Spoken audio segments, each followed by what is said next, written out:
Hello and welcome to the third round of the OOR European Sprint Series.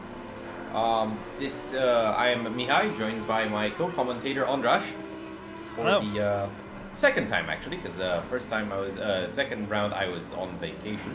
I have now returned and am ready to speak all over my co-commentator again. Exactly. After having recovered from COVID, it's going to be perfect.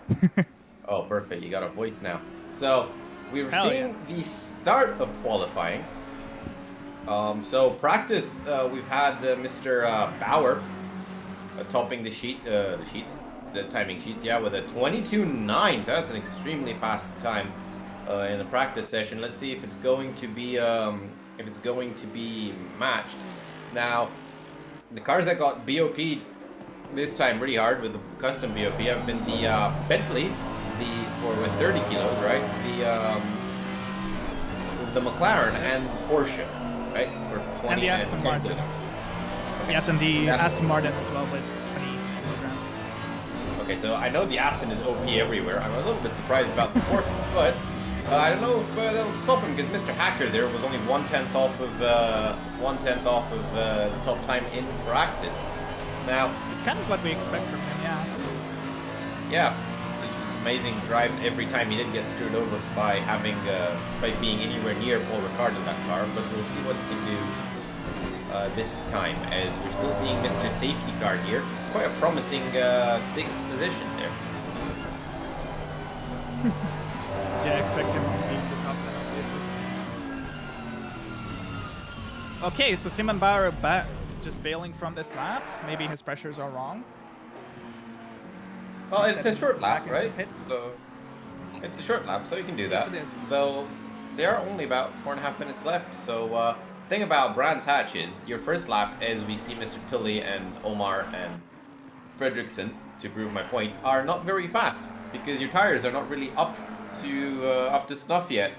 So we've had the first position in practice was a 1:22.9, and the moment the pole time is in 1:24, so that's 1.5 seconds off. As Martin gets a new pole time at a 1:24.3. So our previous commentators crossing the line. Between us and Mcconnell. Let's see what Sankey posts. Cross the line goes. 1:23.9. Not too bad, respectable time.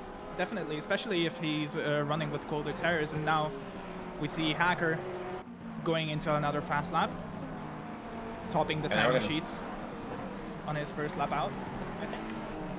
Yeah, I haven't really followed him, but that is to be expected. He is one fast driver, and honestly, I think he might get a win at least in one of these races. One important thing to know is that qualifying this session is extremely important because this is Brands Hatch, where overtaking is quite difficult, but if you're good at it, I find it to be one of the most fun tracks to actually race on, mostly because in every corner you're about to die. Also, another thing to note is that it's one of the more dangerous circuits as well, where going side by side is very risky and requires a lot of commitment. Basically, you only go for an overtake if you 100% know that you can make it. Otherwise, it's pretty much a guaranteed crash, in my experience. Narrow, and also, this track requires a lot of commitment. Yeah, a lot of elevation changes, lots of blind corners. So yeah, it's quite a tricky track. I'm really wondering if Bauer has the time. Where is Mr. Bauer on the track? At the moment, he is nowhere near the top of the timing sheet. He is, I'm assuming, soon to cross the line from his out lap, if I had to guess. So he's on his quick lap now, I would assume, after having reset to the pits, with 5 minutes left in the session. So let's see what sort of time he can post. He's now just passing through Dingle Dell and Sheen Curve, as we've had Mr. Hacker dethroned by Muller with a 1:23.8. 0.03 seconds difference there. Now let's see what Bauer can do in the unrestrained AMG. No balance of power adjustments in terms of custom VOP. And he goes quickest. He goes quickest, the 1:23.4. That is not quite his practice time. But yeah, 4/10 is a big ass. Hacker now going out of clearways, I think that corner is called, into the final corner, whose name I don't remember. He has hit the grass a wide little bit. there. Yeah, might have knocked a couple tenths off this time. Didn't matter though, still goes up. It does improve. Pole. Yeah, wow. That's pole by 3/10. So now it's in Bauer's court. And depending on where he is, he's going through Pilgrim's Drop now. I do think Bauer is going to have another lap. But Hacker, that's it for Hacker. He's gone to the pits. Wonder if that was a mistake or if he just didn't have the field. Another person to note is Ben Mcconnell, currently staying in P3. I'm pretty sure he might be able to improve that time, considering he is currently the quickest McLaren. I mean, oh, never mind, he's in the pits. Okay. But, yeah. Yeah, he could have. Christoph Holzer, the leader of the Pro-Am Championship at the moment, P4 overall, on a quick lap at the moment. Let's see what he can post. Yeah, Pro-Ams haven't been very strong here, and Audi hasn't been very strong here. The fastest Audi is P11, Mr. Jaramillo. To be fair, it is to be expected at a track this difficult. We see Christoph passing the line right now. Where he go? Currently P11. Nah, he still remains P11. Apparently he could not improve as we're reaching the end of the qualifying session. Bauer couldn't improve either, so this is his last chance of trying to get pole. And I wonder if Hacker's got this in the bag. That's really the question. Nobody else is out there to challenge him. The fastest person outside of Bauer on the track is P6, Mr. Muller, who is currently 7/10 down, about to cross the line. Okay, so it seems like the BOP has done its job really well. We can see 5 different manufacturers in the top 5, so that's always lovely to see. The Bentley is all the way down.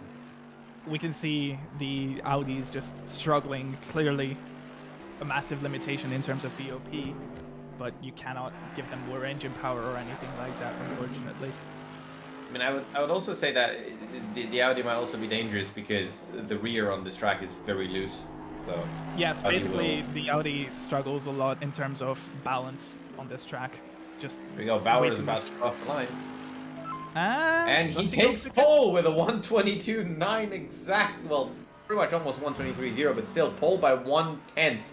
That was that might be the most significant lap in this entire event. Let's hope I'm wrong, but we'll see. We'll see what happens at the start. The Porsche and the AMG have a lot of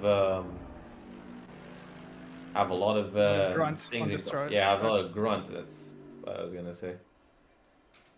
As we switch to grid, and I am out of position.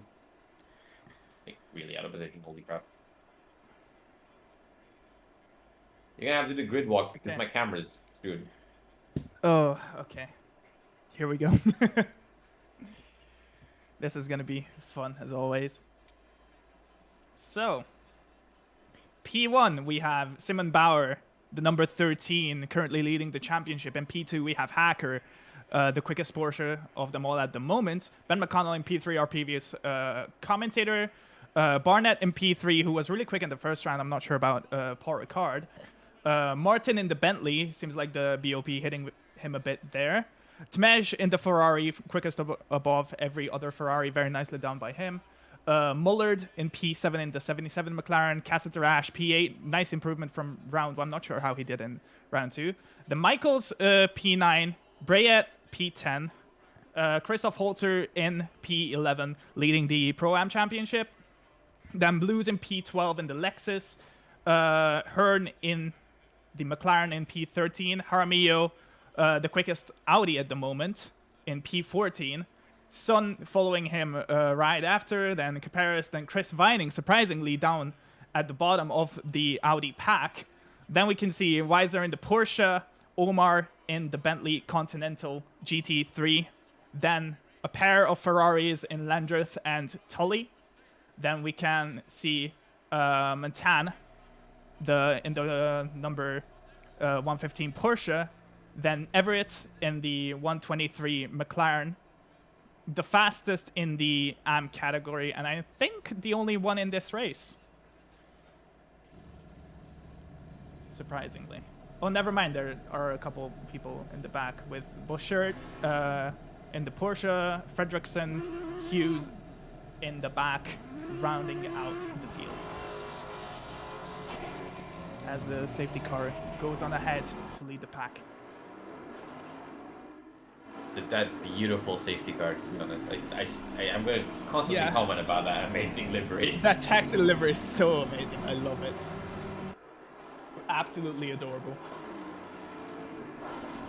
So, since the safety car is the deadly Maserati,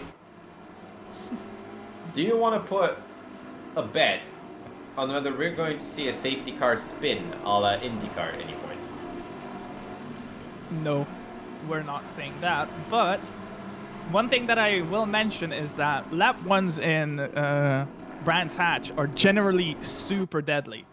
So it would be nice to see a safer start from everyone having cold tires, just taking it easy. But it's also the biggest opportunity in overtaking because, well, Brands Hatch is infamous for difficult overtaking. So yeah, you have to strike a nice balance there. It's going to be interesting to see, definitely. Honestly, turn 2 is going to be interesting if anybody decides to stick their nose in. I have been the victim of plenty of overzealous nose insertions before. So, let's also hope. The round up to Sheen curve, people going side by side there, very dangerous. Yeah, that's not that's almost never it. It's one of those move over or we both crash sort of moves. Yep. Generally, we're going to want to be looking at turn 1, turn 2, and possibly turn 4, real overtaking opportunities. A little bit through this clearways, but it's also a tough corner to overtake because the setup for it is so short. Yes, one thing that I would like to note is that Hacker does have the superior brakes compared to the AMG of Simon Bauer, so I think Ascend in turn 2 might be possible if he sets it up right. I think that's going to be his main overtaking opportunity, if anywhere. Let's see as we get close to the start. There is a little bit of an irregularity there at the front. Yes, the right file. Green. Okay. Hacker gets a very good start. He's going to stay around the outside through turn 1. That is very risky of Hacker to do, but he sticks it there nicely. I think they're going to go side by side on the brakes. Okay, Slotson. Ooh, the Bentley having a wee look there as the McLaren goes wide. Everybody survived turn 2. I am pleasantly surprised. Seems like everyone's navigated it safely. Very nicely done by them. Oh, as I said that, Montan gets hit in the front, in the back, and he spins a McLaren of somebody, of Hughes, I believe. He got spun around. That's unfortunate.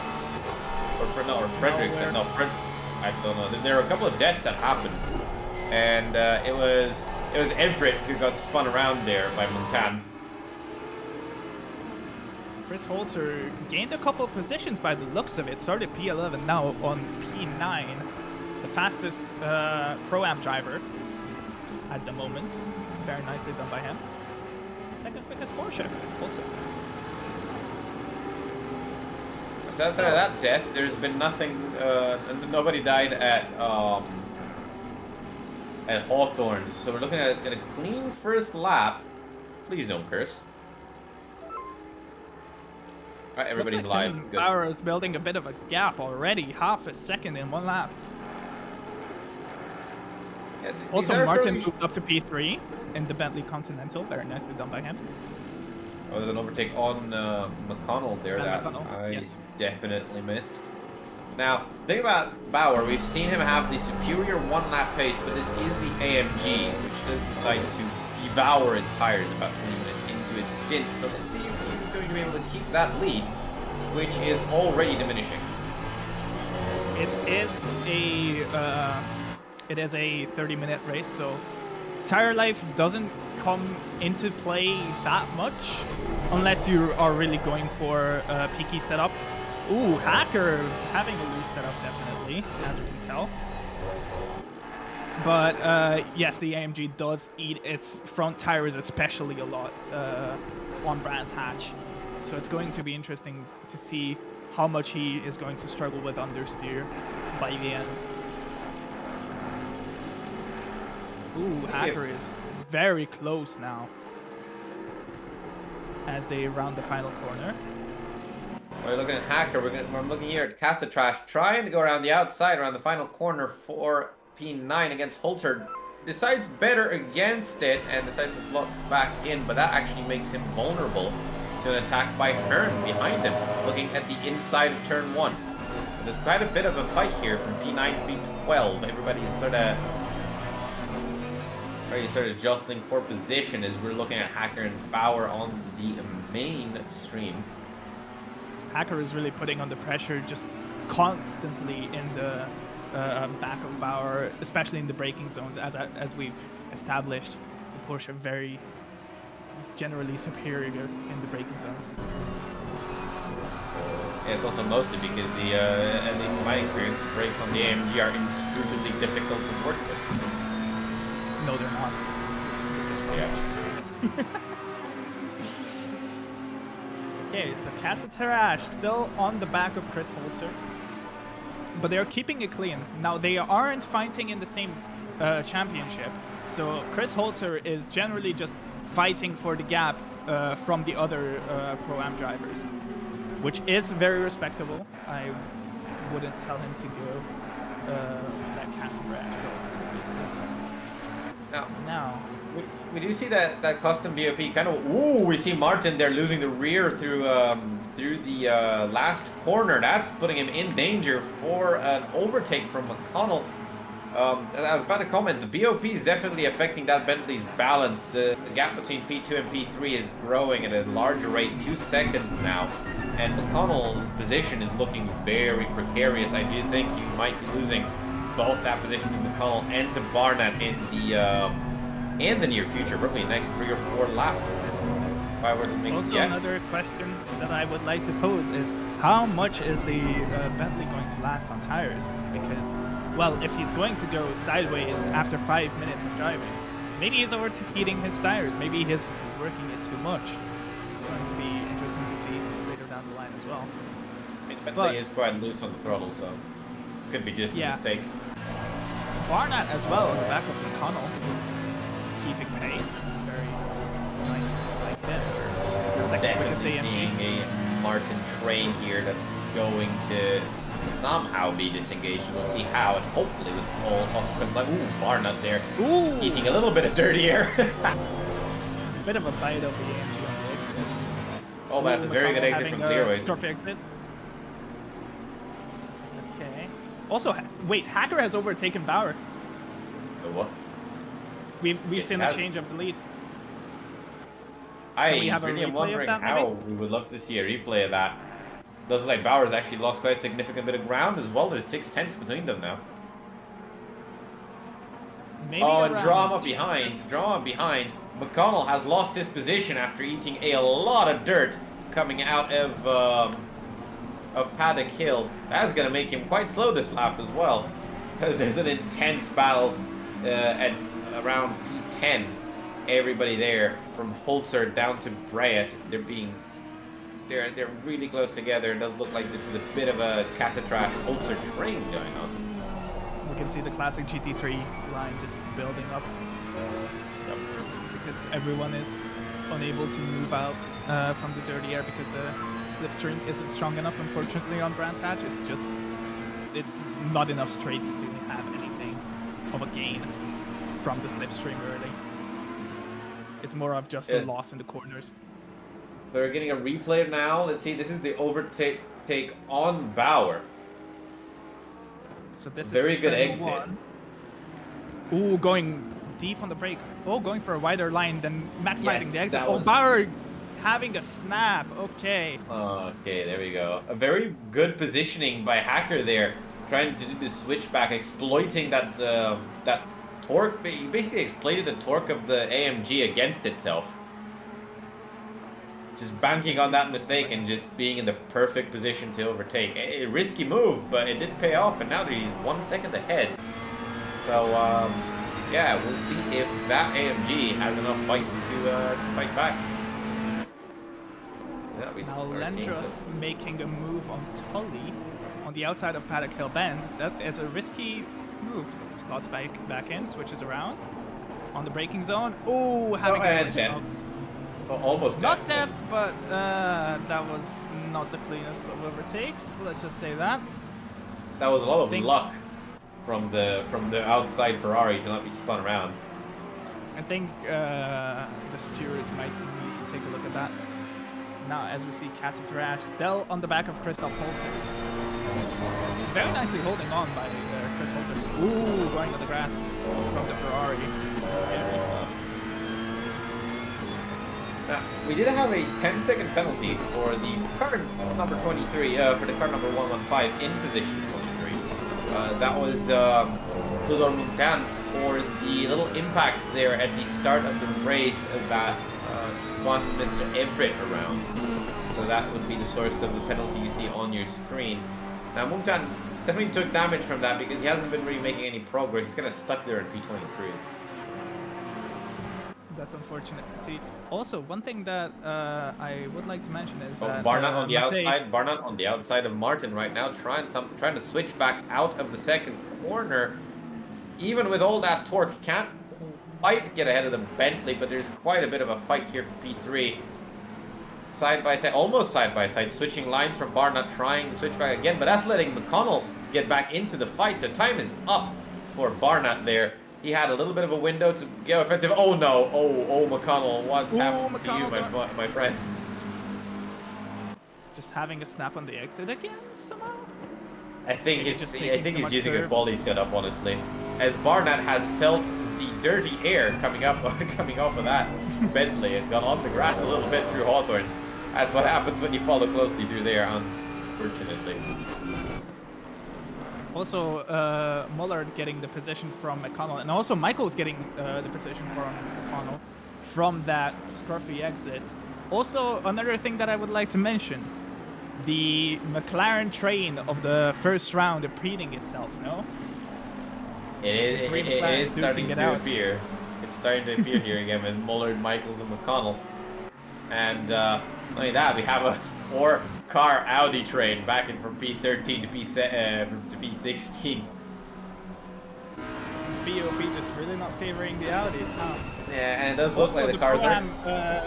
Pro-Am Audi driver Jaramillo, who got a podium in the first race of the championship, leading the Audi pack. Very nicely done by him. Yep. Also, the POP is kind of influencing these races a little bit, as cars are kind of getting ordered in BOP order. Seems like it's just, again, the dominant cars in the top 10 generally. Just, we can see a lot of AMGs, a lot of Porsches, McLarens, a couple Ferraris as well. Nice to see that they are somewhat back on pace in after it got murdered in 1.8, the original 1.8 update. So Comparis and Sun are definitely having a bit of a scuffle there for P14.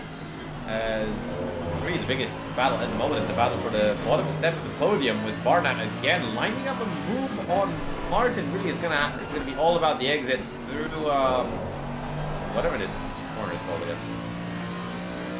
I am not sure. I am not very familiar with that. And all of them before that. Barnett choosing the more optimal line. Like Martin a little bit of sideways there. With the balance. No, it's just end of corner corrections from the EMG. Expect those sort of corrections in this car. But Martin very nicely holding on so far, considering he's been hit with a 30-kilo block of metals. He's just delivering watermelon. okay. Yes. Just Okay. plop them back in the trunk, yeah. It's pretty much how it feels when you drive some of these cars with full fuel. It feels like, you know, when you go buy a watermelon at the market, and then you hold in somebody's holding onto it in the back of the car, and it just feels like they're going to get murdered by the melon. Anyway, Chris finding getting a 10-second penalty at the end of the Audi 3. He must have done something naughty. Yeah, I don't think we saw that on screen. Well, he's gotten a dirt penalty as well. Then, oh no, he's almost spun. He has spun. He has spun at corner. What corner is that? I think that's clearways. Yep. We've had Winding there, spinning at clearways, so he's lost no positions actually. But he's now under threat by Visor. So not a very good race for somebody who is definitely faster than he was definitely faster in previous races. Yes, Chris Vining is a very rapid driver. It's clear the BOP and just the day not favoring him, I guess. Now Chris Holzer still very nicely holding up in P9, leading the pack, that train. As also they are catching Temej, I'm pretty sure, in P8, the Ferrari, the number 9. Who also got a podium in the second race of round 1 in Monza. As Barnett still on the back of Martin. Yeah, the gap between keeping it cool. The gap between P3 and P2 is now 8 seconds, so Martin is holding up a train about 6 cars at this point, all the way down to Temej. So as we say that, the gap between 1 and 2 is huge. Like Hacker after his overtake has just gapped Bauer consistently. As I say that, Bauer just took 4/10 off a Hacker. So I'm gonna stop talking.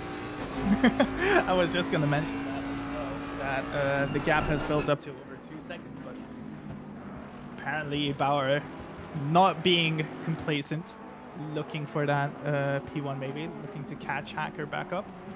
Ooh, as we see slight contact between Kassitarash and Holzer, I think, or that might have been just a bit of lag, but seemed like it was a bit scary. Also another massive train being built up behind Christoph Holzer. Yeah, Martin keeps prioritizing his exits, which is something very good idea at Brands Hatch, because if you can't get alongside, as long as you have good exits, the slipstream isn't quite strong enough. So managing to keep Barnett behind quite admirably, as Bauer is actually closing in to Hacker here. We might be seeing a fight for the win. I do think that maybe Bauer was saving his tires. Don't think so. It's a 30-minute race. I think he was just getting into the groove, trying to gain a bit of concentration. Now Ben Muller also on the back of Barnett. The train really is struggling here, as Brands Hatch is just very difficult in terms of overtaking. Now also Ben Mcconnell also on the back of Michaels for P6. A really small gap of 3/10 across the line. Ben McConnell is really looking to make up some positions. He was on the podium at some point. Just has had a very unfortunate race. Multiple near-death experiences for that McLaren. Yeah, it seems like it was just a bit of a peak here setup, and you can really make sense of it with the added fuel, I guess. But now he's been consistent. Currently in P7, just sitting there at the moment. Maybe looking for an overtake on Michaels eventually. As Barnett and Martin go side by side for a bit, but Barnett decides to back out. Smartly done by him. Barnett's in a bit of a British sandwich here. He can't quite attack for too long because he's got a very angry Muller behind him. Also, Muller has been very smart, just hovering there, just pressing on the envelope, but not committing to anything dangerous. So it's nice to see that our racers are being patient at the moment. It's a bit of right a as game we of say, interest. Michaels and McConnell going side by side into Paddock Hill Bend. McConnell going really wide. Maybe going for the switch around? On the brakes? No, he decides to slot back in. Okay. That was a very ambitious move around the outside. It almost looked like he was going to do it. I was about to go ballistic, but yeah, no. There's almost no grip there if you go too far ahead, and you just wash out wide. There's not much you can do. Martin though really struggling. Well, Simon Bauer is on the hunt. Now 8/10 the gap between P1 and P2. And Martin, honestly, I have the sense he's struggling. He's now 12 seconds behind the top two, and I do think it's really just the track characteristics that are holding, that are keeping him in that position. He is fighting viciously for it though, so yeah, he's not. Yeah, not letting anyone take advantage of. Oh, that was almost, yeah. that is a squirrely exit, but no way for Barnett to take advantage. That's a good position Barnett finds himself in here, but it's all about the brakes. Those inscrutable AMG brakes, and oh, there's a bit of contact there with Martin, so that kind of ends that attempt, and that lets Muller, the patient Muller, have a go now. It's like, yeah, you've got your turn. You screwed it up. It's my turn now. And now he's cleanly in P4. Ooh, Michaels and McConnell. Oh no! Did they make contact? That did not look like contact. That looked like not even an inch, millimeters. Yeah. That is very unfortunate. So the McLaren train has ended, unfortunately. Yeah, Muller immediately under pressure here from Barnett. Going deep on the brakes in the McLaren. Wow. And also taking the wide line. But I don't think the AMG has enough grunt to go side by side here. I think Muller is fine for now. Yes, they round the corner nicely and safely. Okay, so the gap between Bauer and Hacker has been a consistent 8/10 to 1 second gap for a couple laps now. So if we're getting a replay of that spin, McConnell see what actually happened. Michaels. Yep, oh, there was contact. There was contact with McConnell, so McConnell having a very, very unfortunate race. I don't really know. That looked like netcode to me. I don't know. I think he just went deep on the brakes. The contact may have been due to netcode, but either way, I think he went deep on brakes. Also, Cassiter, Ash, and Holter still fighting to the death. Like, yeah, Holter being extremely defensive. Castrash actually had to kind of avoid contact a couple of times because he's going a lot deeper than Holter on the brakes. That's letting Hearn though have a nibble of that Italian stallion. Also with people dying, it seems like the Audi train is just slowly crawling their way up the path. all at once, not really changing positions between them four, but actually Sun did drop back from the second out of the Audis to the fourth one. So that is interesting to see, but with penalties, Chris Vining will be back down as the fourth. He'll be down to like 19th or something. Yep. So he just needs to build gaps as much as possible. Hope for the best. Use as few positions as possible. This Hacker has built a bit of a gap again. Now 1.2 seconds to gap. The fight for P4 and P3 starting to heat up again. Martin's actually kind of managing to gap Muller a little bit.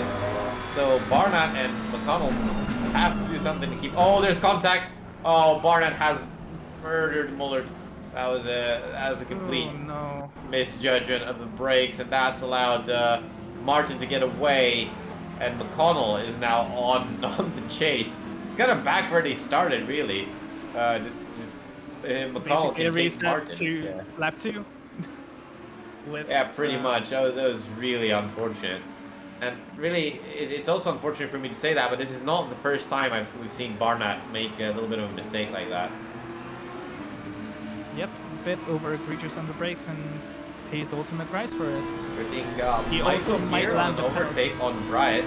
Let's see, an overtake on Bryant. They're on the outside through Hawthorns. This is not going to be good as we see contact that pushes Michael onto the grass, and that's going to lose him 2 positions, fortunately, only 2 positions.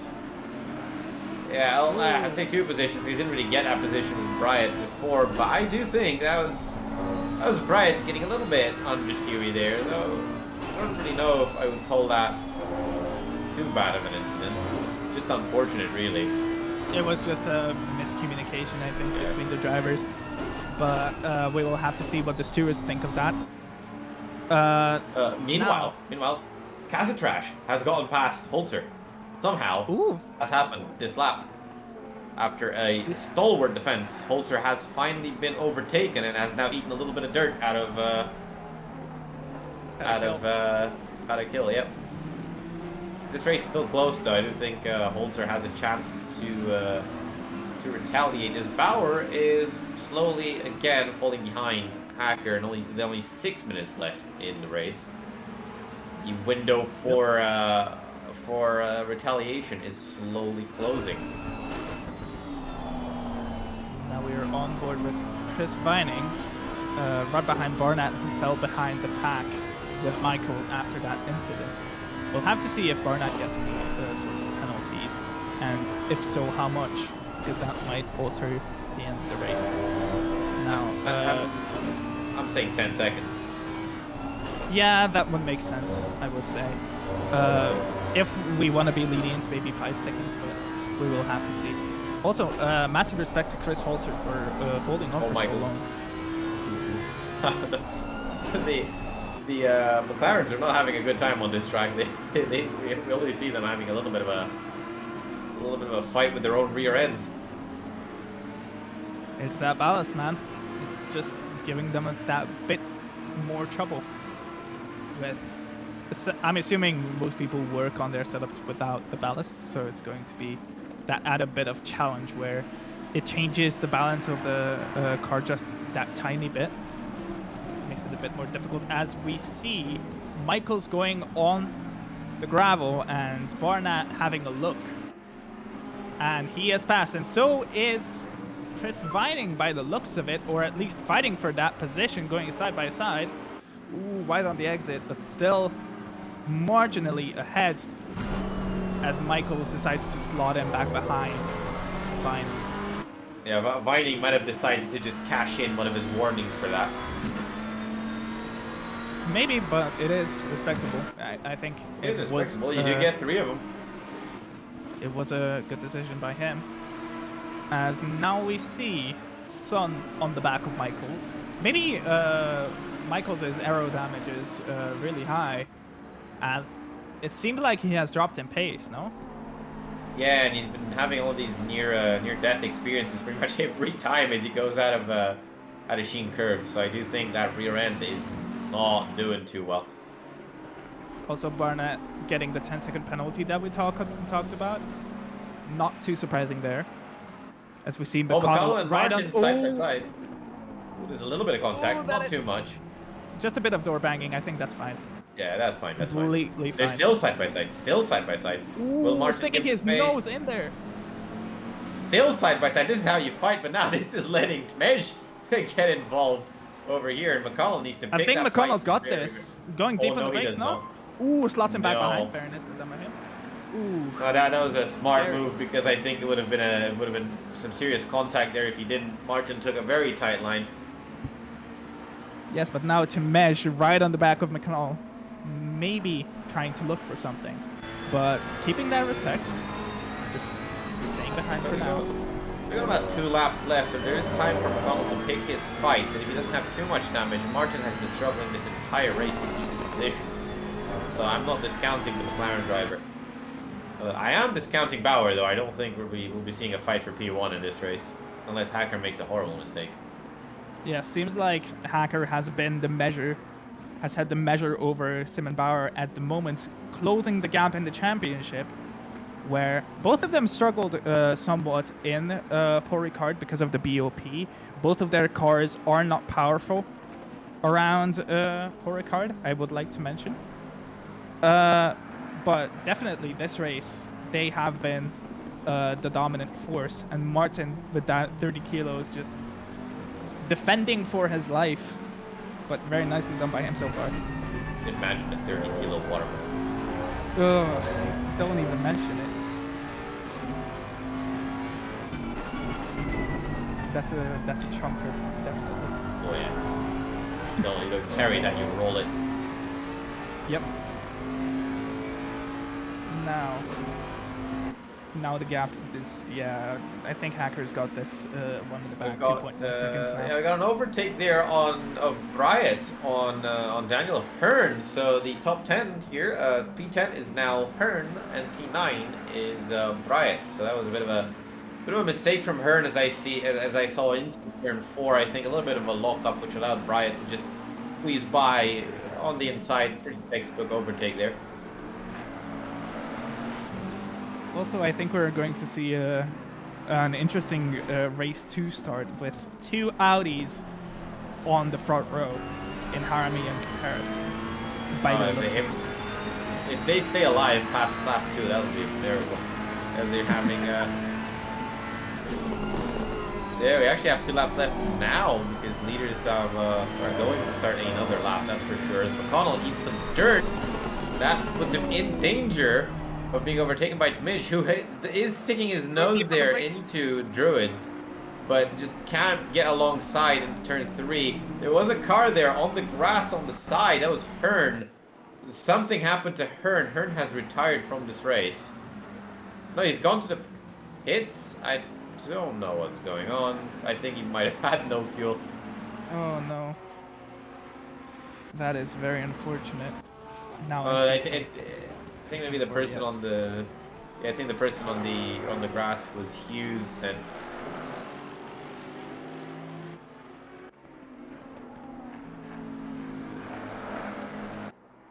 So Bauer has been constantly losing ground here as we start the final lap. Hacker has just passed the line now. Okay, the leader is on the final lap now. Give it all you can. Last 20 lap couple gap. of opportunities for Mcconnell and Tmij to potentially make up positions, but again, Jamie Martin has had his defensive game on point this race. Barnett has actually lost position to Vining as we were looking at fights at the top, so there's still fighting going on. Barnett not having the race here to light, though he'll be starting in that position as well.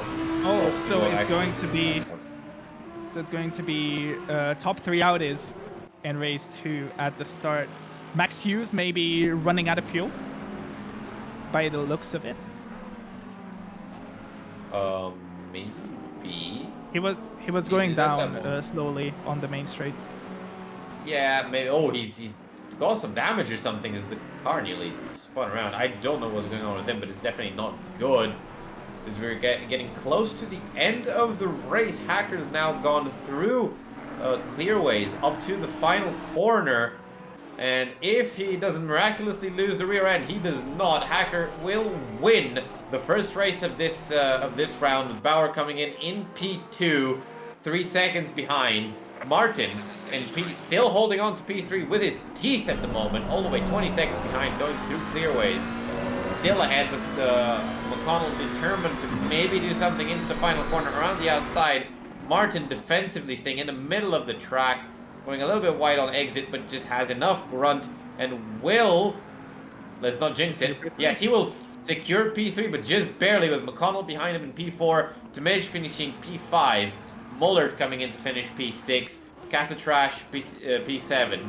Holzer, well, not quite triumphant, but still a better position than where he started in P8, Bryant P9, and Jaramillo, well, P11, but actually P10, because Vining has overtaken him on the straight with a 10-second penalty, so it doesn't matter too much. But it does mean that Jaramillo is not going to be starting first. It might be Vining. I don't remember how this works. I think it's going to be Barnett First Harmio, second Vining, third. Oh, it's top 12. Okay.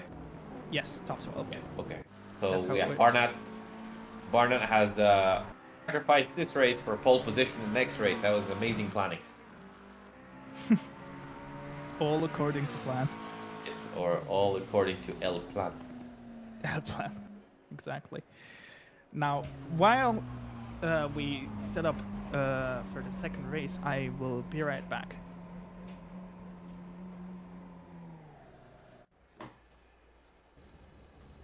Green light. Go, go, go. Oh, there's a second qualifying? Oh yeah, the second qualifying. Of course there's. But the rest of the people from P13 down.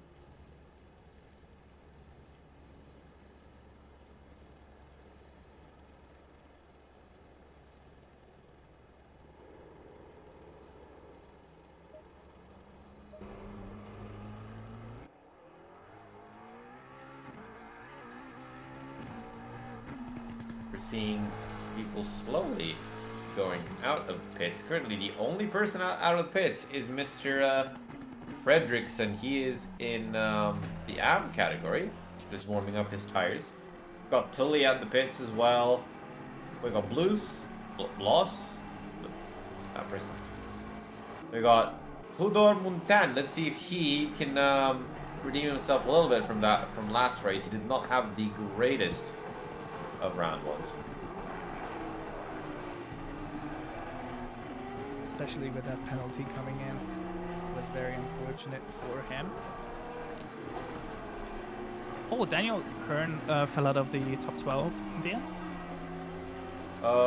He was overtaken by Bryant, but I do think he was in the top 12. Is he out on track? Yes, he is. He does seem to be. I did not see him in the top 10, but he is out on track. That's interesting. That's my mistake, I guess. I think... Wait, was he top 12? I don't... Maybe he wasn't. I don't know. Well, he probably wasn't. I am not actually sure. We're just bad brain at the moment. We apologize for that. Yeah, Barnett is asking if he qualified as well. I do think he does. But yeah, he does because he finished on track. He finished P12. Yeah, so he doesn't. That means. That's how it went in round 1 as well. It was on track. That means that Hearn. Yeah, that means that Hearn didn't actually. Yeah, he did not make it. Oh, he was P13 then. Okay. Yeah. So There's a very short qualifying, so people don't have too many chances to get a lap in, even on Brands Hatch. Brands Hatch, which even though it has a very short lap, really it's your second lap, your second fast lap that actually matters. So really, there's almost a one-shot quali. It's always your second lap that counts. That's when the tires come online properly. Before that, they are just under pressure, not hot enough. Wait, I would argue that Barnett on is one out side. on qualifying. Then what happened exactly? Is Do Barnett we follow supposed- penalties or do we not? He is out on Last track at time the we moment. don't. Yeah, last time we didn't follow Yeah. them. So I'm unsure. This needs some clarification, that's for sure. Wait, Oh, no, Barnett he- finished P14. But that was post penalties then. Yes, that was post penalties, I'm pretty sure. Okay. So this time we did follow the penalty, so that does mean Okay. Barnett does do the qualification. Mm-hmm. It was a little bit confusing, and I didn't realize last time we didn't follow them as far as I remember.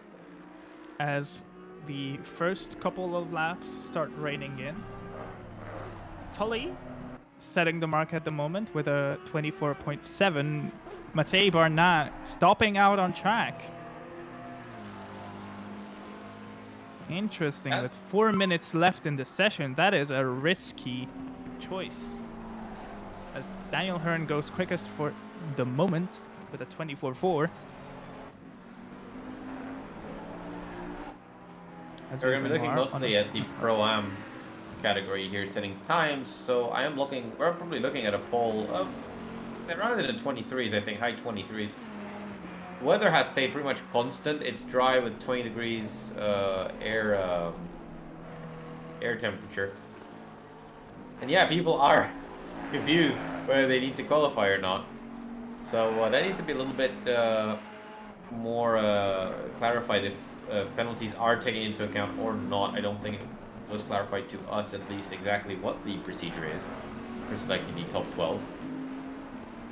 Yep.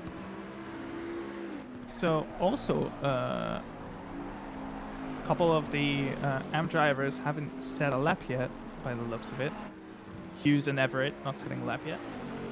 I think this might have just been an invalidation issue. It is still possible to invalidate your lap, especially in turn 4 in on Brands Hatch, to be fair. True. Chris Vining out on a lap right now. Now, I would suspect that Chris Vining, unless he's super limited by his car, I think he should put in a decent lap. We have seen him be quick around Monza, and I would suspect he was quick at Paul Ricard as well, as he is standing decently in the championship, currently in P2. Currently, we're seeing Perus with a 1:24.3 up tentatively in on pole position, and we're going to be seeing some more times coming in. And as you're saying, Chris Vining, 24.1 is definitely, the Audi definitely does not enjoy this track. Of a 24.1 is what the car can do here. Exactly. A terrible car for this track, unfortunately. As we can see, Barnett is making adjustments by the looks of it. Maybe he was told in the end that he doesn't have to go out for qualifying, so that he didn't set a lap. He was told, but he is going out. But he's gonna have to do. He's basically gonna have a single lap. So that was a little bit. Is he? Oh, he's okay. He's trying to clear space for himself. It has one single lap to do this, so we'll see if he can start far enough ahead or not. That is scary. Whoa. People going off track. Yeah, there's been a little bit of a tangle here within traffic. Everett was holding, I believe, somebody up, or he was being held up. I'm not sure. Yeah. Chris Vining still in P1 at the moment, which translates to P13. So. So making a lot of work to do. Recovery. He's coming up to set another lap. Is he going to get into the 23s? He did not. He did not improve this lap, so he has one more chance. Seems like the Audis are topping the charts again. Or, well, not again. I mean, in this P13 to the back of the grid range at the moment. I mean, if you're thinking about it, that's kind of where they qualified at the beginning as well. I think they qualified around P15, yeah. Yeah, so slightly further back, but we are seeing a little bit of an upset here with Vining going slightly further up, because I do think he was at the back of the qualifying group. Yes, he was. Now, yeah, so Daniel Hearn, he is on a quick lap. Let's hope that he doesn't get interrupted by traffic. Also, here's to hope that Barnett can actually start his quick lap. I don't think he will be able to. So Barnett, that's it. on the back of the grid. Oh, that is just unfortunate. Oh, that he must be fuming at this point. Yeah. I'm not sure if that was miscommunication or something like that, but very unfortunate for him. As we see Roy Blues in the Lexus still on a quick lap. Currently as fast as a 24/7. So Daniel Hearn has managed to separate the Audis here and slot himself into provisional P14 or P2 in this quali. So that will be our fastest non-Audi at the moment, with the Audis still dominating this second qualifying session. We're gonna have Vining starting 13th, and then Couperus and Sun in 15th and 16th. But I do believe we're going to have. I think we'll have an Audi starting on. Far as I remember. You got cut off. I think we'll have an Audi starting around pole position, though. Yes, so, we will. Let us pray for their soul.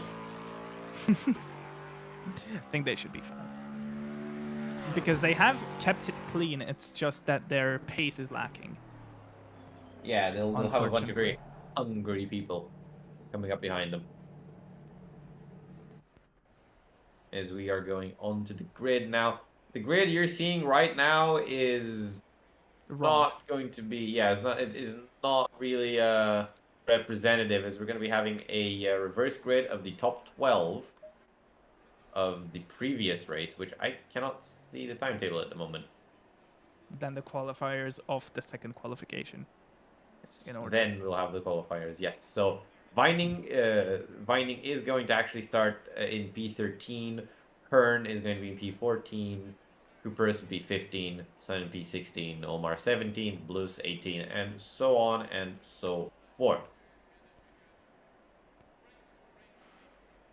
So basically what's going to happen is, just as in the first race, the safety car is going to go on ahead, then everyone's going to be called out individually to go in single file. Then during the second part of the lap, double file is going to be called, then the standard race start without any indicators, which is a specialty of OOR. No indicators of where you need to be, just keep a clean double file, and P1 has to go around 80 kilometers an hour instead of 70, which is a slight bit of a change. Now, as we can see some people making slight adjustments to their setups with them, picking up the car, and then plopping back down. 20 seconds until the cars start being called out.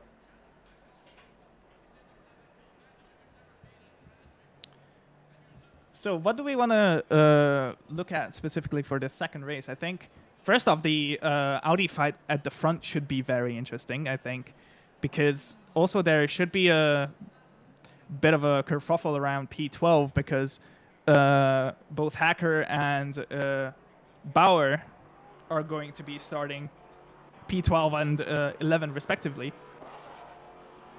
They will want to make up positions, definitely.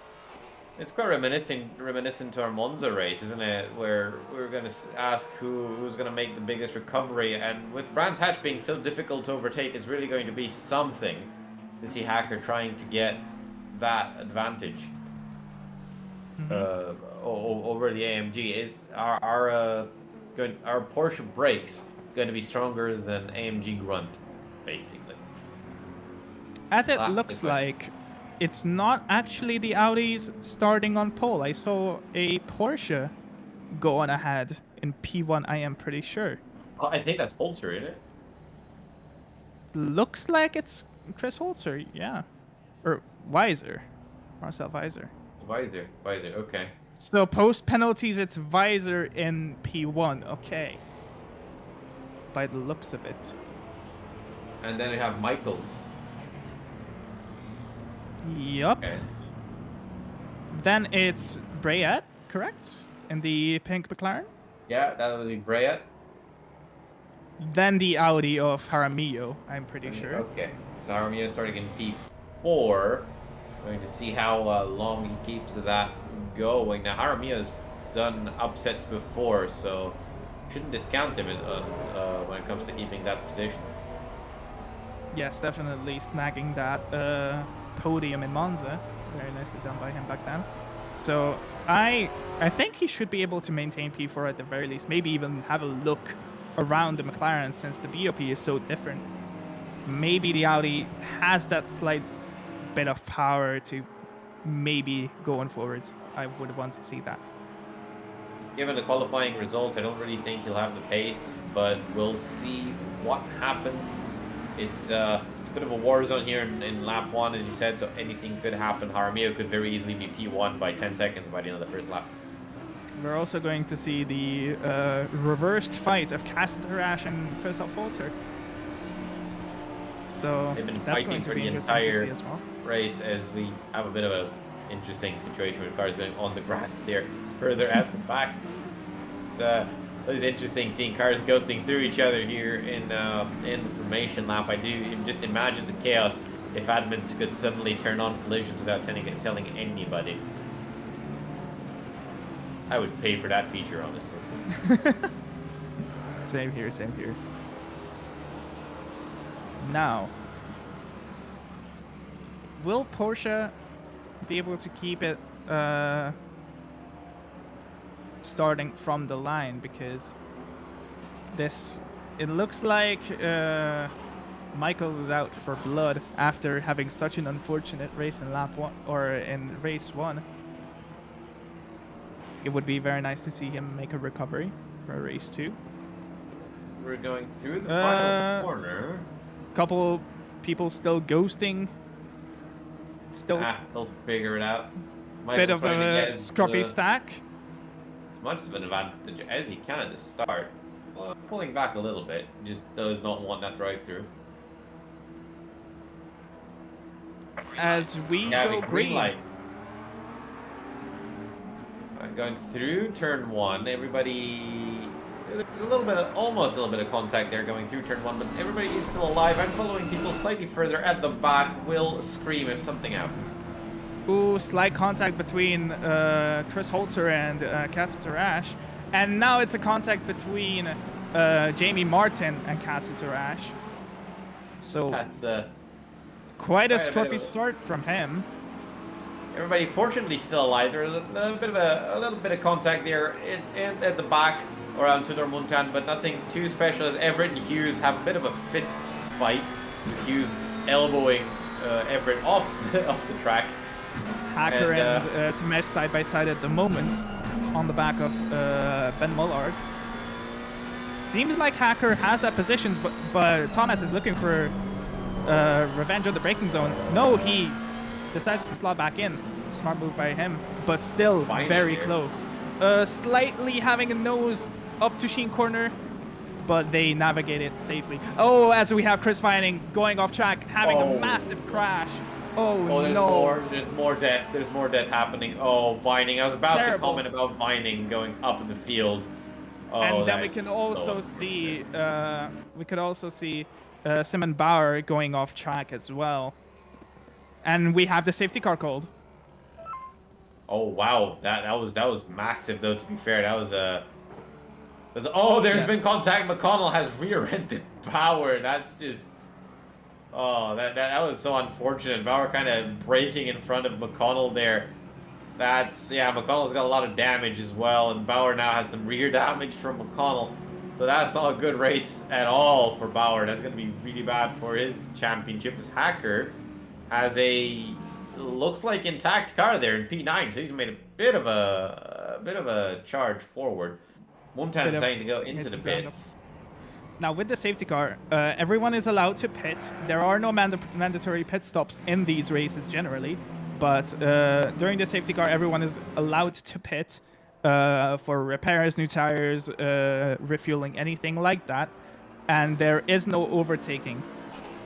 So we will have to see the pack bunch up again, hopefully. It's going to be a couple laps, I think. 1 or 2 maybe. Definitely after an accident like that, we have multiple wrecks. Vining having to reset to pits. But because he's reset to pits, he's definitely out of this race because he'll have controls locked for a few minutes. Really, the question is if Bauer is and McConnell, because he's got some damage as well, if they're gonna try to repair their damage or just decide to limp through the race. Bauer, well, we're closing in here to the end of the lap, so we'll see what's going on as we see a replay of what. Chris Vining just having a snap maybe in. Going side by side. A little bit of a squeeze. Trying to. Oh, that was very aggressive. Oh, he gets rear-ended there by Bauer. Oh no, and then we'll just destroy. So McConnell wasn't at fault at all. That was on Chris Vining, unfortunately. And he is most likely. I think Vining got rear-ended there. Oh no, there you go. No, that was afterwards. Okay, so he rear-ends McConnell, and then he gets rear-ended by Bauer. As the race has started, Bauer's trying to overtake the Mej now for P10. We caught sleeping there. Hacker around the outside, around Muller. So that's Hacker up to P8 now, trying to overtake Martin. The defense. Hacker on a charge, Caster defense. trash. Oh, no, we have another safety car. No, the thing is just no, it's just left on the stream. It's still on screen. Hacker here, all over the back of Martin. Martin a little bit wide, leaving the door open for Hacker. Hacker now side by side with Martin down toward Pilgrim's drop. Now we have seen Martin in this situation. He has been the Minister of Defense of this league so far. And that. oh, as he has a snap mid corner, and now Hacker is side by side on the inside. Oh, there's contact. Going to be contact, but I don't think that was anybody's fault. That's just unfortunate for Martin. Just the nature of the track, but I think that is on Martin. But I don't. Oh no! Oh, Sun. That was Sun beneath. Yeah, that was rear ending Jamie Martin. The rejoins. Okay, nobody died in the rejoins. That's good. Did you see more fighting? There's Jaramillo's round in the final corner. He loses about 4 positions. I think there was contact there with the rear of Jaramillo. That's letting Hacker go past on the straight, go past Castrash, and is side by side with Holzer into Paddock Hill. He is on a charge. They're trying to do the switchback into turn 2 on the brake, side by side to Holzer, outbraking Holzer. Did he outbrake himself? No, he did not. He's up to P5 already with the fastest lap of the race. It's actually Hacker P4. looking to. Oh wow, P4 actually, yeah. P4. That is Again, absolutely insane. Having a repeat of Monza race 2 by the looks of it at the moment. Superbly done by him. Michael's having a little bit of oversteer there through turn 4. That's putting him in striking range of a very fast Porsche. Meantime, Mcconnell is struggling to keep it on track after being rear-ended. That's letting Jaramillo go past into P10. Mcconnell not having a good race this time. Blues also looking out for blood. Meanwhile, Holzer and Cassitrash are continuing their ages-old feud. With Muller, they're looking to exploit the situation with Temej there also patiently, or not so patiently, waiting to do a move P8 to P7. But Bauer exists, yes, behind. Janis Breyer in P2, still following Weiser very nicely. 5 tenths separating the two of them. And Hacker is closing in on Michaels rapidly, now 3 tenths separating them into the second turn. Now again, as we have established, we know where the Porsche is strong. It's on the braking. Now in the second corner is the major overtaking opportunity for Hacker if he so chooses to go for it. Michael's prioritizing the exit here. Will it be enough? It does look like the McLaren has the straight line speed on the Porsche, even with the slipstream. Because nothing's going to happen here in Hawthorne's, though. Look at the strength of those brakes. Hacker just eating up the entire gap in one single braking zone. As we can also see the fight between P7 to P9. Muller, Temej, and Bauer looking for a bit of a fight. Currently, they are keeping it clean, just figuring things out, looking for opportunities. Very measured from these drivers at the moment. As we have seen Jaramillo drop back down to P10. So his tires might have suffered a lot from that off track, unfortunately. Oh, Hacker here going down the inside of turn 1. Michael's knowing he has no chance of keeping him behind, just lets him through. Now it's the fight for P2 and P1. I don't really see how Bryant and Weiser can keep the charging Porsche behind. Now, it's still a very difficult track to overtake on, so I think they still have a chance, but they will be within striking distance in 1 or 2 laps, considering the pace of Hacker. As Jamie Martin dropped down to P16 after that accident earlier on. Mage had some meeting with the grass there out of turn 4. That's letting Bauer go side by side on the outside through Hawthorne's trying to take that P. Oh, there's contact. Mish hits Bauer on the inside, and they both spin into the gravel at Hawthorne's. Bauer trying to rejoin, nearly getting collected. He's going to rejoin all the way down in something like P20. He's been overtaken by everybody all the way up to Muntan, so he's down to P19 with Mesh being in P20 at the moment. As we can also see Barnett having a bit of a kerfuffle with Tony's son for the fight for P12. Just the nature of Brands Hatch, so difficult to overtake with such a narrow track. And now Hacker on the back of Bryett. Looking for the overtake in turn 2, as we've said, on the brakes. Keeping a tight line, very nicely done by Hacker. Bauer trying to fight back from P17. Muntan overtaking Tony's son here from P15, or trying to. There's a bit of contact there. Muntan gets pushed around. Bauer here, contact with Sun a little bit there as he overtakes both the Muntan and Sun into turn 2. Marius So Fredriksson. P15. Marius Fredriksson navigating that exchange very safely so far, as the two AM drivers now fighting. Ooh, Everett having a massive send on to Barnett, making up a position in turn 4. Hacker over the back of Pfizer here. I don't think that Horton is going to survive for too long. A little bit dirtier. They're coming out of Sheen. Both of them into there as Everett spins. Oh no.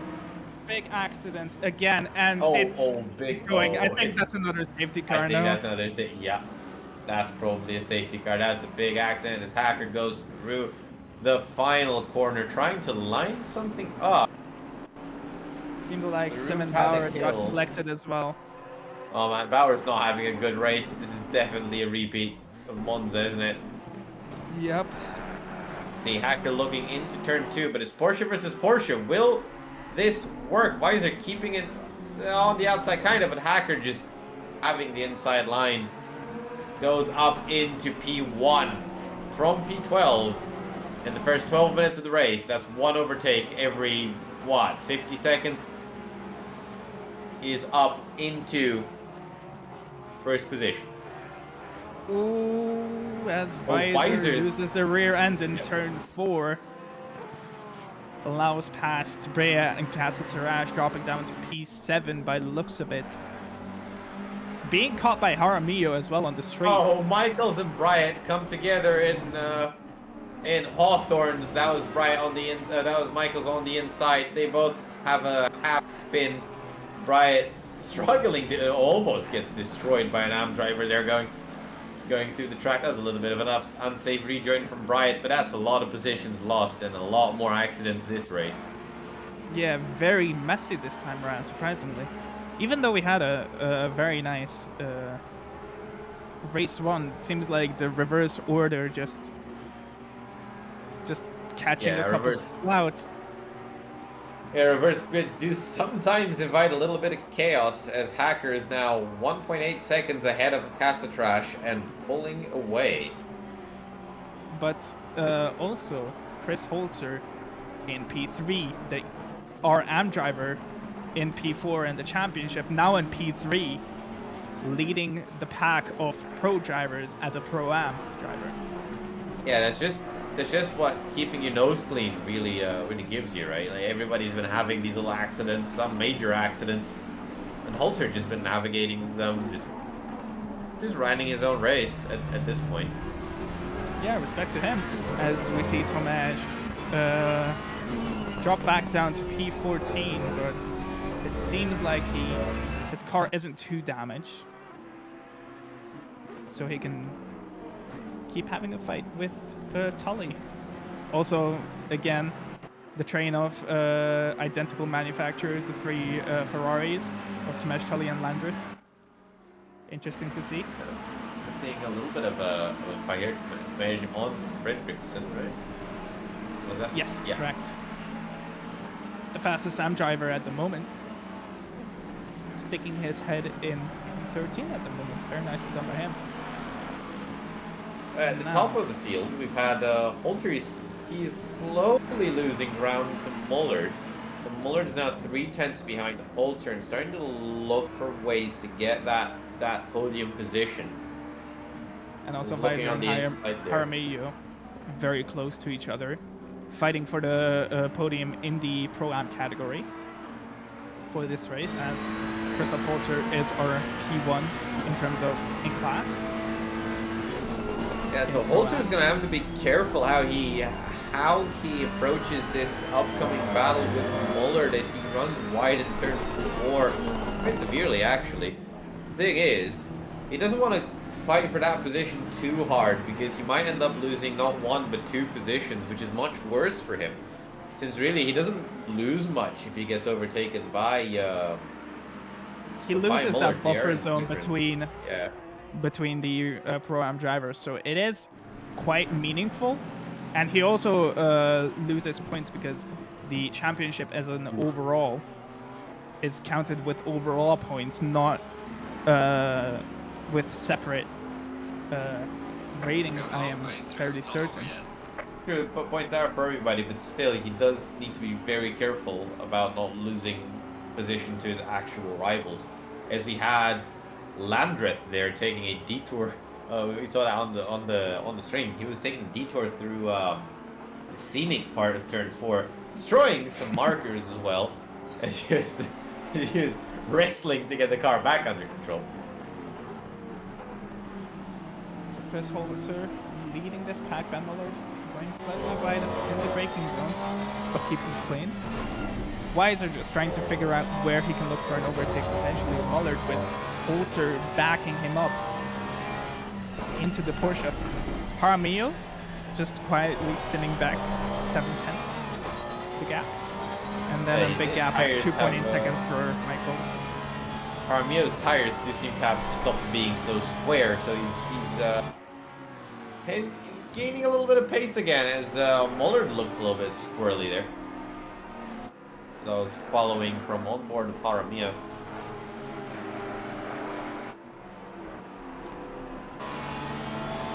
Okay, so Barnett also back in P10 by the looks of it. So he's making good recovery. A bit of a comeback. Yeah. Also, when did Brea drop down to 11? Oh yeah, they had that crash with Michaels. Yeah. Michaels. Yeah. Yeah. Surprising. We'll have to see what sort of penalties. Yeah, I was just about to say that penalties should be applied. Ooh, that Audi's front end being very beat up by the looks of it. Ooh, as they... Oh, there's contact. Oh, that's on Tully. Sun gets bullied off the circuit there by Tully into Sheen curve. It was a classic side-by-side through Sheen. That never works, and that is... Oh, dear Lord, that Audi is... Tully had the opportunity to go more to the right, I am pretty sure. So, I think that might be considered a racing incident. Now, let's see.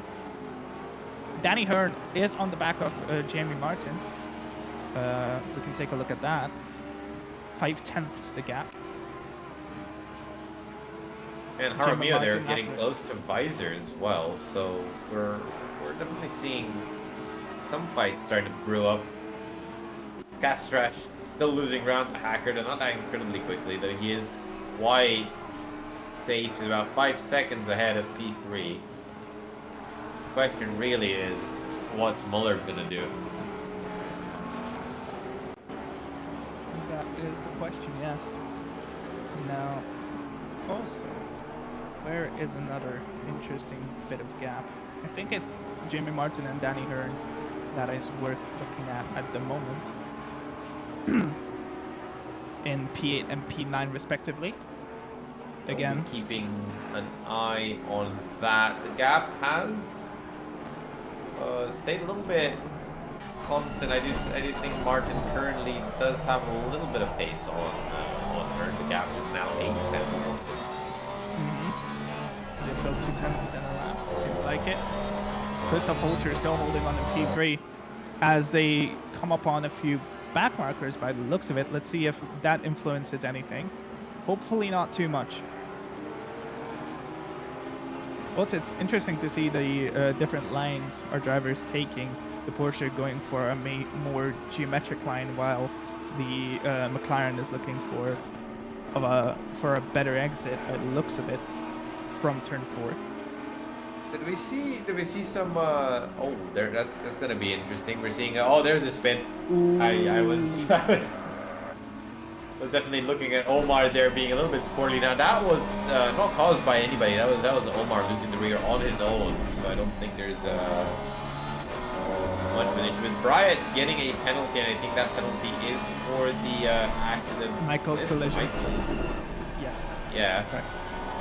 And lap 7. Marcel Weiser on the back of Ben Muller at the moment, but Yeah, they Muller have kept it clean. Muller can't afford to get too adventurous, or he does. He's the one who might lose position instead. Yeah, they have been gapping Michaels a little bit though. Whereas Michael's getting closer, I haven't really. Oh, that's a big train around Daniel Hearn and Barnett. That's something to look at.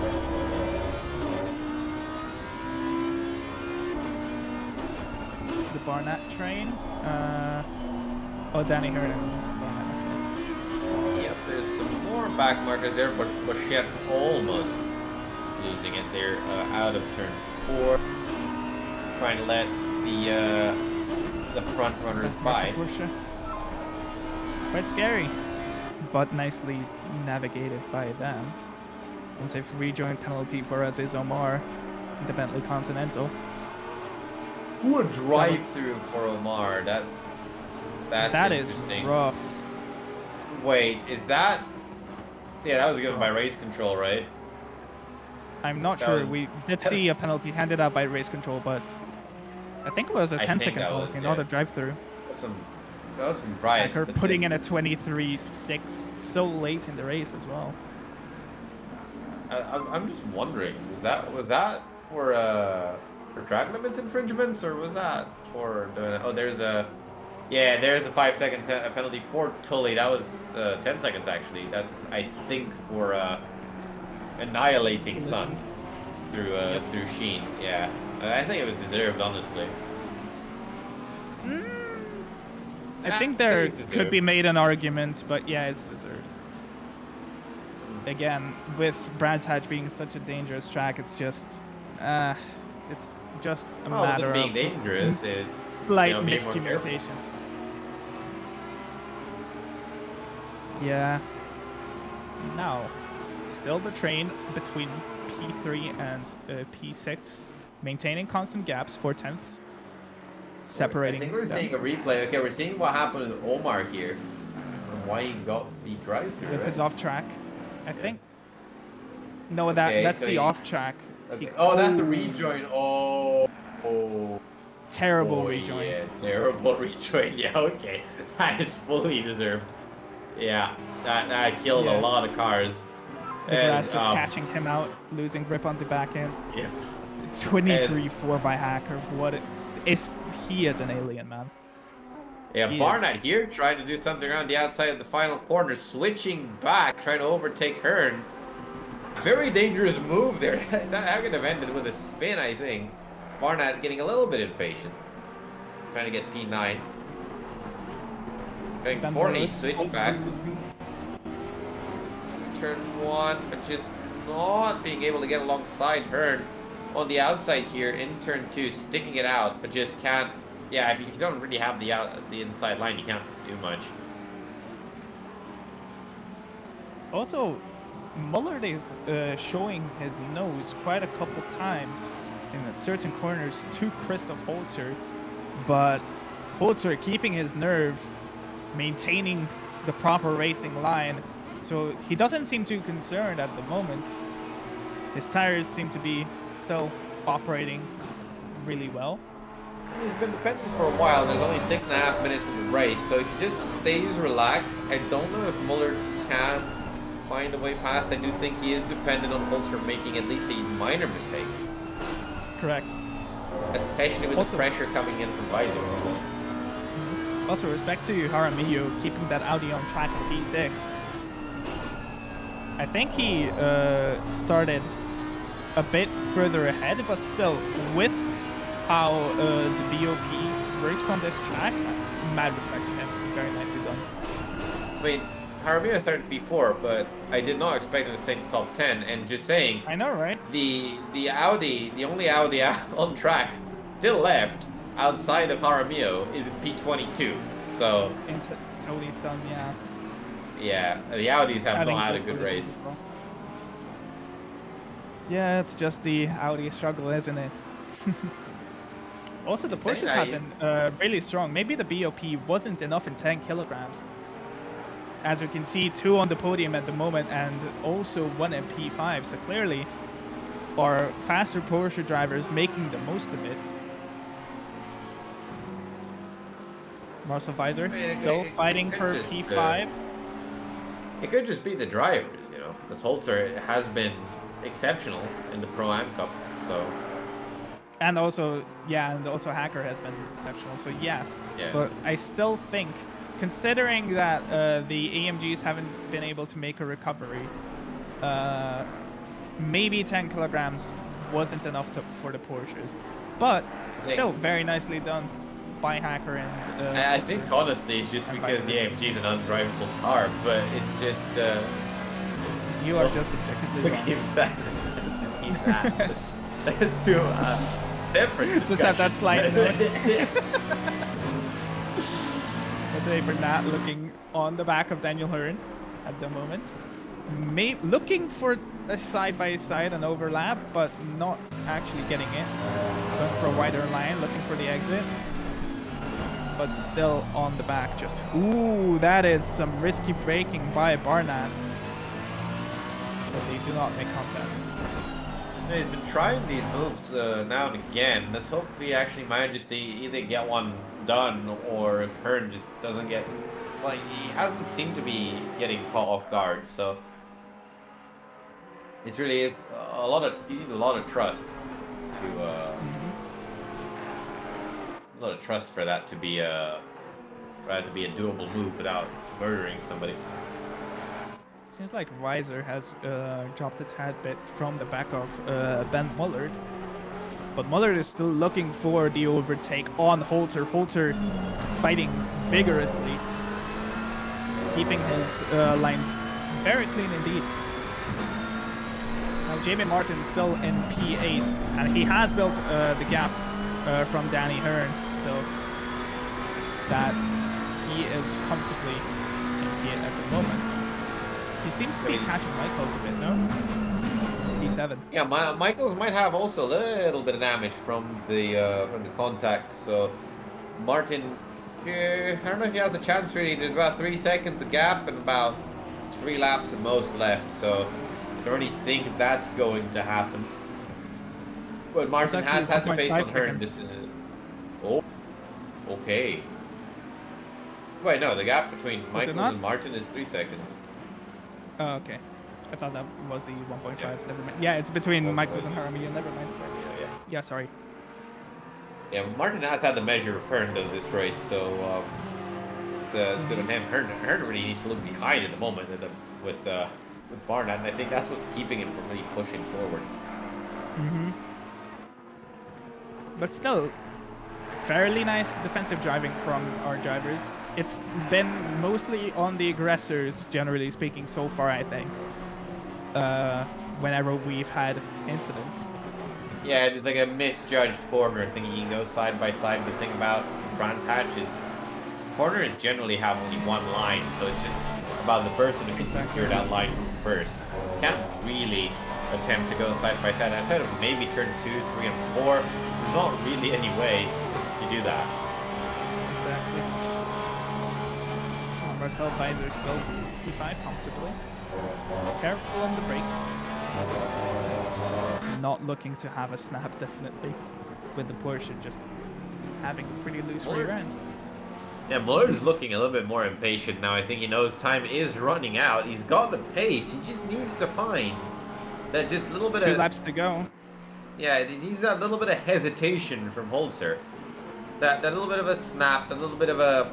Too much of a correction, or maybe just a bit of grass, you know, like just losing traction for just a fraction of a second, just so you can get to that line in the next corner first, because that's what you have to do. You need to see the line, and you need to say, this is mine now. But the only Yes. way to do that is if the driver ahead of you somehow can't get on the line first, which technically usually just means a mistake. Exactly, and Holzer has been keeping his nerve very nicely this race as well. Just maintaining that P3. And yeah, very nicely done by him so far. Jaramillo has dropped back a tad bit from Weiser. Maybe his tires are starting to go off and he's being careful with the Audi, not wanting to have a snap, not wanting to fall out of the top 10. As the Audi is so hard to drive here. I think a top 10 for an Audi is a very good finish anyway, especially P6. So I just don't think he wants to compromise that. Another person of note, Simon Bauer, back to P12, making massive recovery. He dropped very far down, but made it back up to P12, I think. Yeah, he was involved in multiple accidents, being collected, being punted in the back.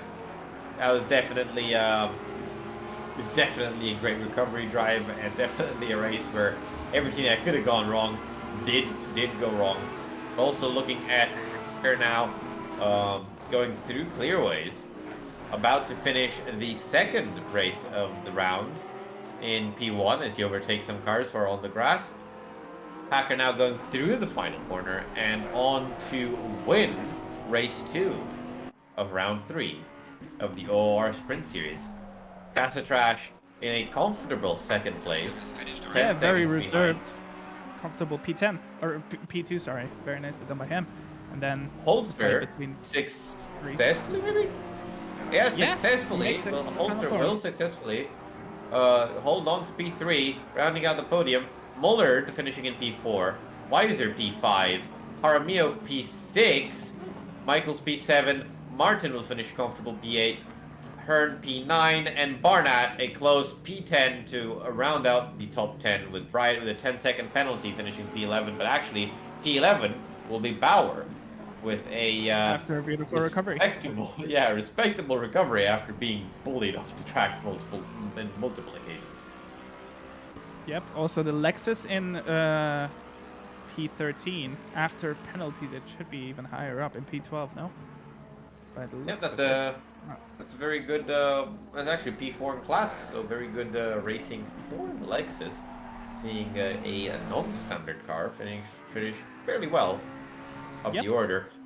As much as we're only seeing 20 cars on track, a lot more than 20 cars started, but unfortunately, there's been quite a lot of argy-bargy going on. Yeah, death as my co-commentator would say more directly. Chris Vining receiving the literal definition of death. Yeah. Though it did start with a rear end on the back of Mcconnell, finishing P16 in the end. Maybe his aero damage was just too high by the end for Mcconnell. As I recall, one of my worst deaths ever was with a rear damaged McLaren. So that is something that could definitely be the rear gets extremely loose. I remember that it was Bathurst. I got rear-ended as well into cutting. I survived the cutting, but then I was going over the mountain and the car just refused. It was just, no, I'm flying now, and I went literally over the wall. So it's definitely a rear damaged McLaren is a car I do not want ever to drive. It's almost as the AMG. And with that, I think we're going to be saying our goodbyes now. Our goodbyes. Yep. Eventful second race. A masterful drive by Hacker. Both races. And looking forward to seeing you in round 4 next week. Thank you for watching. We greatly appreciate it and hope you have a nice evening.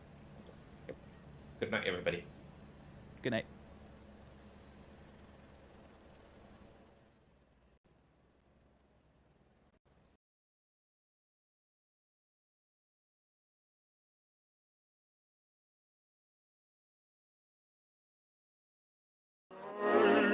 Don't say I never told you.